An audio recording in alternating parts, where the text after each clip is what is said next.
Halo teman-teman, selamat datang di channel YouTube aku yaitu No Prepare and Learning. Nah, seperti yang teman-teman lihat nih, ada satu kata di layar yaitu neuroscience. Nah, pasti banyak nih teman-teman yang sudah mulai bertanya-tanya, apa sih neuroscience ini? Aduh, apalagi sih ini? Atau mungkin untuk yang pas SMA ngambil jurusan IPA atau sekarang lagi kuliah kedokteran atau kesehatan itu tidak asing lagi dengan kata neuroscience ini. Tapi buat yang belum mengetahui atau masih bingung apa sih neuroscience itu, di hari ini aku ingin mengajak teman-teman untuk mengulik apa sih neuroscience itu yang sebenarnya.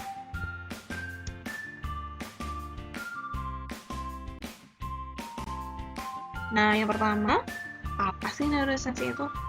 Jadi, neuroscience itu merupakan ilmu yang mempelajari tentang neuron atau sel saraf. Itu sel-sel saraf yang menyusun sistem saraf, baik itu susunan saraf pusat maupun saraf tepi. Nah, sebagai suatu ilmu yang terus berkembang, neuroscience memiliki hubungan yang erat dengan dunia pendidikan. Sehingga muncullah suatu istilah yaitu neuroeducation. Pertanyaan baru lagi nih, apa itu neuroeducation? Jadi, neuroeducation itu merupakan interdisipliner yang menggabungkan bidang neuroscience, psikologi, dan pendidikan untuk menciptakan peningkatan pengajaran, metode, dan kurikulum. Nah, neuroscience ini memiliki tujuan untuk menginformasikan strategi yang terbaik untuk mengajar dan belajar. Nah, sangat penting untuk kita memahami bagaimana otak kita bekerja. Nah, ketika kita sudah memahami cara kerja otak kita, maka kita dapat memaksimalkan potensi yang kita miliki dari otak kita. Nah, yang perlu kita ketahui bahwa otak itu tidak bekerja sendiri, namun otak bekerja dengan prinsip sirkuit atau jalur. Jadi, setiap bagian otak itu saling membantu mengumpulkan setiap data atau informasi yang didapat sehingga nanti akan membentuk suatu kesatuan. Nah, untuk membentuk suatu kesatuan ini diperlukan rangsangan melalui mekanisme plastisitas otak, yaitu kemampuan otak untuk melakukan reorganisasi dalam bentuk interkoneksi baru pada saraf.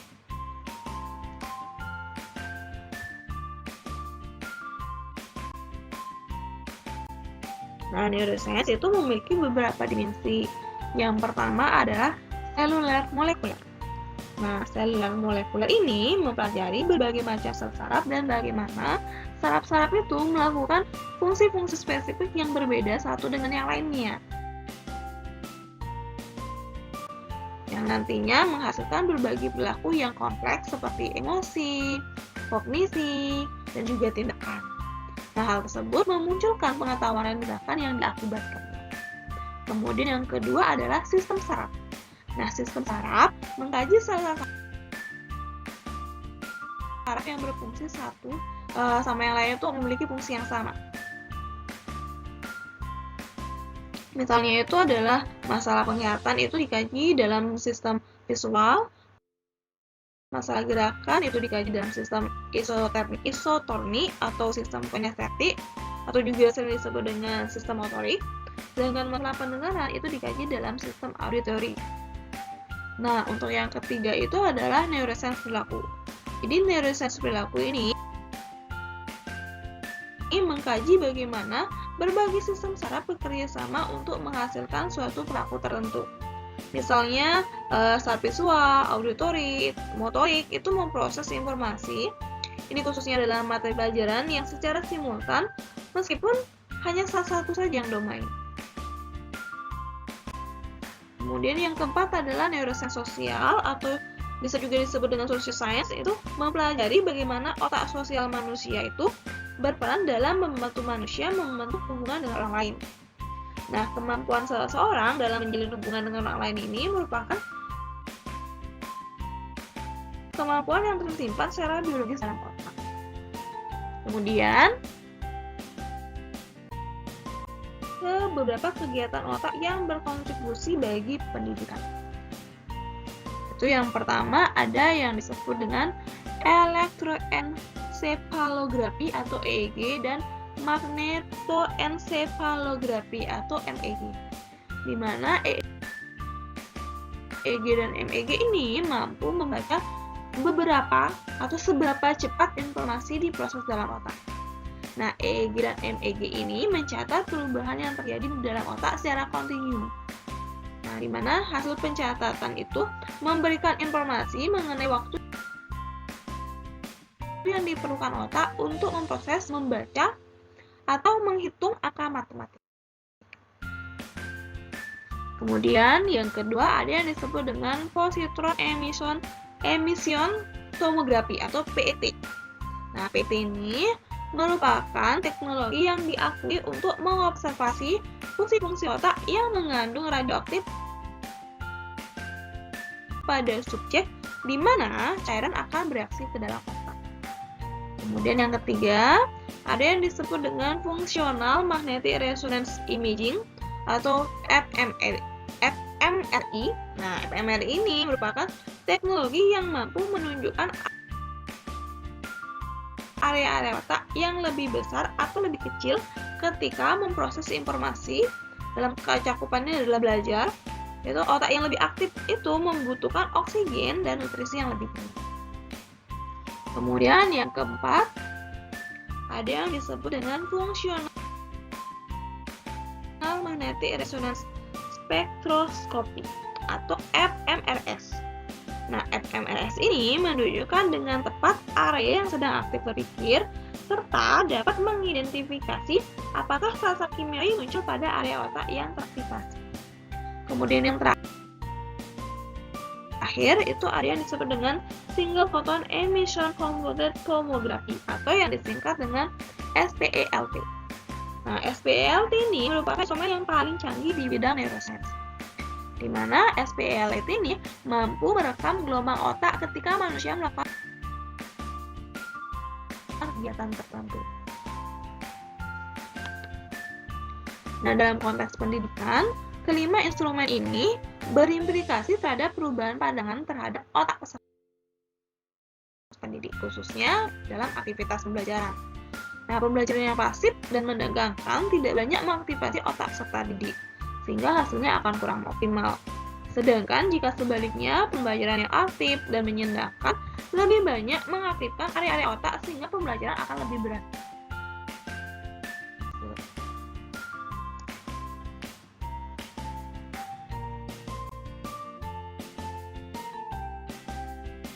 Seperti yang kita ketahui, manusia itu memiliki dua belahan otak, yakni otak kiri dan otak kanan.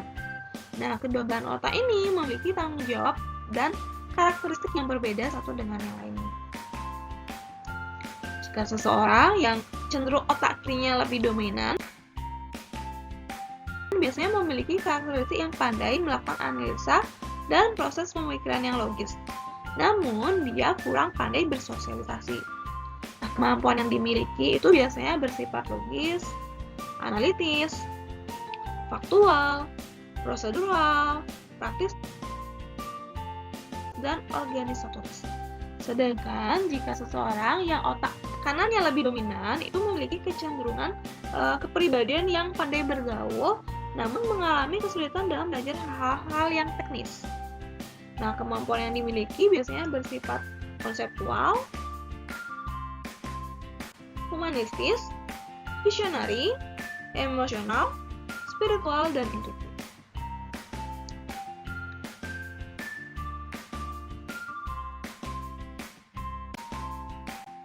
Berdasarkan hasil konferensi yang diadakan Johns Hopkins University School of Education yang didukung oleh Dana Foundation dengan puncak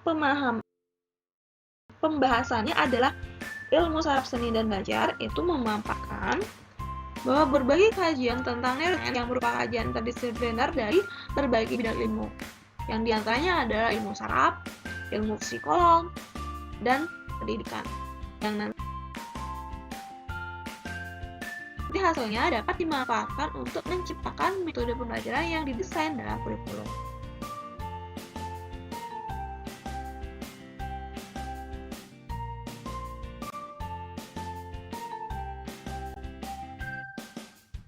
Nah, berdasarkan hasil eksperimen yang dilakukan, siswa yang menerima pelatihan musik secara intensif mempunyai kinerja yang lebih tinggi dalam menyelesaikan tugas-tugas yang terkait geometri. Nah, kegiatan seni tertentu itu meningkatkan pertumbuhan dalam keterampilan sosial yang positif. Contohnya itu seperti kepercayaan diri, pengendalian diri, resolusi konflik, kerjasama empati, dan toleransi. Khususnya adalah transformasi sosial. Nah, penelitian menunjukkan bahwa seni dapat memainkan peran kunci dalam pengembangan sosial kompetensi siswa. Nah, dalam kehidupan kita selama ini, masyarakat lebih mementingkan penggunaan otak kiri saja. Sejak kecil, kita dituntut untuk berprestasi secara akademik. Tapi kita kurang menghargai kreativitas dan imajinasi. Nah, sistem pendidikan yang seperti ini cenderung mengarahkan peserta didik untuk hanya menerima satu jawaban, kemudian jawaban itu diulang lagi dengan baik pada saat ujian. Namun yang seharusnya terjadi adalah sistem pendidikan harusnya memungkinkan peserta didik untuk mencampurkan dan memisahkan atau mengeraskan dan melunakkan, menebalkan dan menipiskan, menutup serta membuka, memotong dan menyambung sesuatu sehingga menjadi suatu hal yang baru.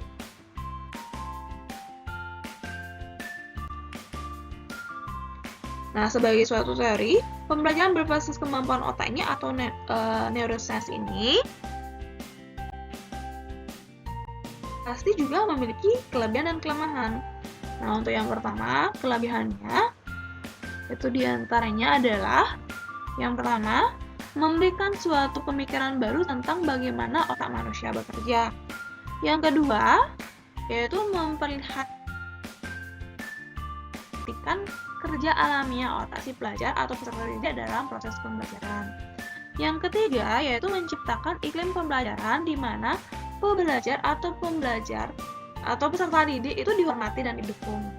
Kemudian kelebihan yang keempat itu adalah menghindari terjadinya pembelajaran terhadap kerja otak. Sedangkan untuk kelemahannya,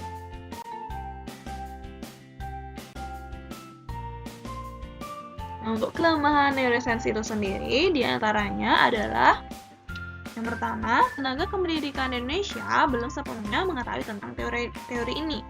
Yang kedua, yaitu memerlukan waktu yang tidak sedikit untuk memahami cara otak kita bekerja. Yang ketiga, itu memerlukan biaya yang tidak sedikit dalam menciptakan lingkungan pembelajaran yang baik bagi otak. Dan yang keempat, itu adalah memerlukan fasilitas yang memadai dalam mendukung praktek pembelajaran teori ini.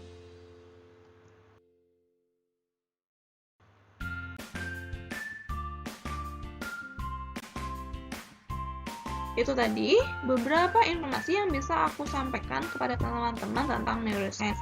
Semoga apa yang aku sampaikan tadi bisa bermanfaat dan bisa menjadi referensi buat teman-teman. Sekian untuk video aku hari ini. Sampai jumpa di video aku selanjutnya. Bye-bye. See you.